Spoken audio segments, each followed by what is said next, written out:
गुरु भक्ति योग। स्वार्थ का त्याग करना अति कठिन है। यदि शिष्य स्वयं स्वार्थ को निर्मूल करने का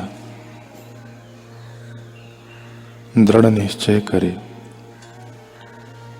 और सतत अभ्यास के द्वारा उसे पुष्ट करे, तो गुरु कृपा से स्वार्थ विदा होता है।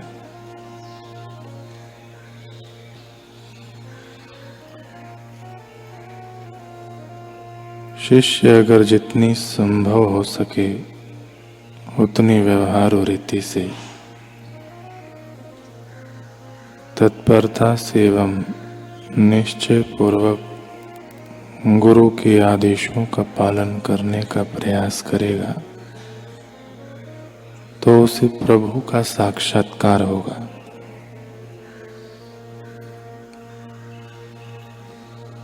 शिष्य में जो गुण होने चाहिए, उन सब में गुरु की आज्ञा का पालन सर्वश्रेष्ठ गुण है। आज्ञा पालन अमूल्य गुण है, क्योंकि अगर आप आज्ञा पालन का गुण जीवन में लाने का प्रयास करेंगे तो मनमुखता और अहम भाव धीरे धीरे निर्मूल हो जाएंगे।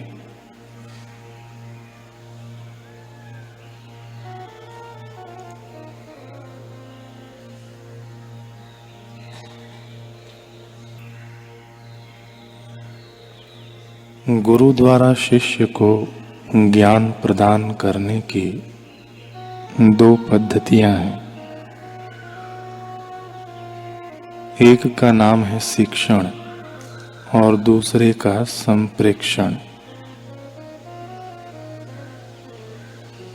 जब मौखिक रूप से ज्ञान प्रदान किया जाता है तथा उसे ग्रहण करने, समझने और उसके विश्लेषण का आधार बुद्धि होती है, तो इस पद्धति को शिक्षण कहते हैं।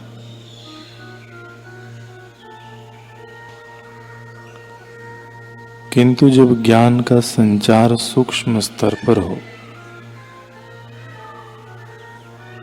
संचार का वाहन अवचेतन मन हो तथा ग्रहण करने वाला भी अवचेतन मन ही हो, तो इस पद्धति को संप्रेक्षण कहते हैं।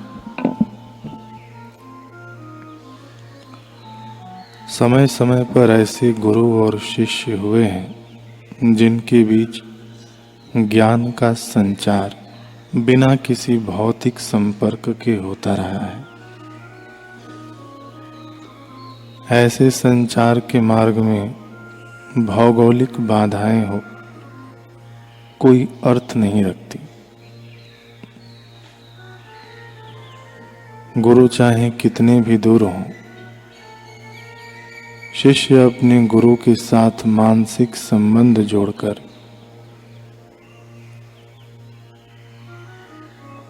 अपनी आंतरिक उन्नति कर लेता है। एक दो बार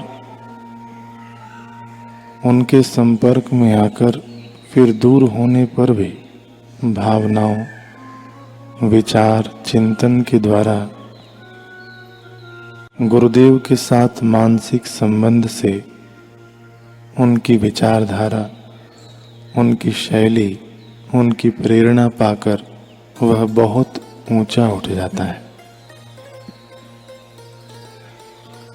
जैसे एकलव्य था, गुरु जी के आश्रम में रहने को नहीं मिला तो कोई बात नहीं, गुरु जी को देख लिया, मिट्टी गारे से गुरु जी की मूर्ति बनाई और देखते देखते एकाकार हुआ, मानसिक संबंध जोड़ा तो धनुष विद्या में इतना प्रखर हो गया कि अर्जुन जैसे योद्धा भी बौना रह गया।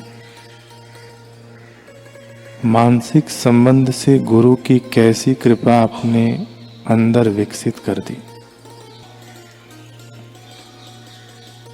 गुरु और शिष्य के बीच जो संप्रेक्षण शक्ति शक्ति होती है, जो संप्रेक्षण होता है, वह सामान्यतः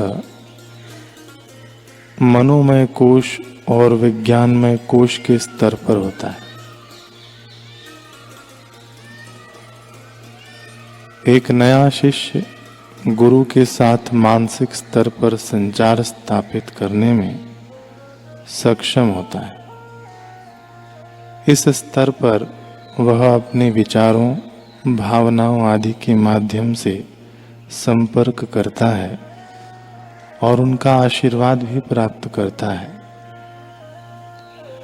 जब संचार अधिक सशक्त और संबंध दृढ़ होता है, तब चेतना का स्तर ऊंचा उठता है। तब गुरु और शिष्य के बीच आत्मिक स्तर पर संप्रेक्षण होने लगता है। इस तरह पहले मन से संबंध जोड़ा जाए, फिर आध्यात्मिक तत्व विचार कर तत्व स्वरूप में आ गए। गुरु मंत्र शिष्य के लिए गुरु के साथ मानसिक संपर्क जोड़ने की एक कड़ी है।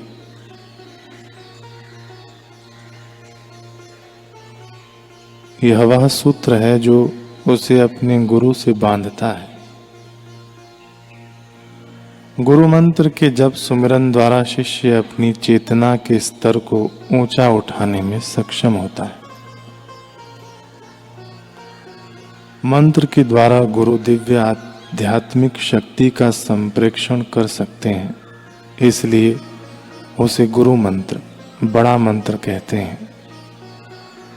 गुरु से, गुरु के अनुभव से शिष्य को एकाकार करने के लिए मंत्र बहुत ही सक्षम माध्यम होता है। गुरु द्वारा संप्रेषित तथा शिष्य के आंतरिक मस्तिष्क द्वारा स्वीकृत किया गया ज्ञान बौद्धिक प्रदूषण से पूर्णतः मुक्त होता है। यह जगत का जो बौद्धिक ज्ञान है, इस बौद्धिक प्रदूषण से, बौद्धिक कसरत से संप्रेषित ज्ञान निराला होता है। उसमें तो गुरुरस्तु मौनम व्याख्यानम शिष्यास्तु छिन्न संशयः। गुरु कोई बुद्धिपूर्वक समझाने नहीं बैठेंगे और शिष्य कोई बौद्धिक मजदूरी नहीं करेगा। सहज में ही आत्मिक संबंध से रसमय होने लगेगा, अपने आप सूझबूझ प्रकट होने लगेगी। इधर उधर की कथा कहानियां, किस्सों की तो आम आदमी के लिए जरूरत पड़ती है। बाकी शिष्य और गुरु दोनों चुप बैठे हों तो भी काम होने लगता है। गुरु बिना बोले सब बोल देते हैं, शिष्य बिना सुने सब सुन लेता है।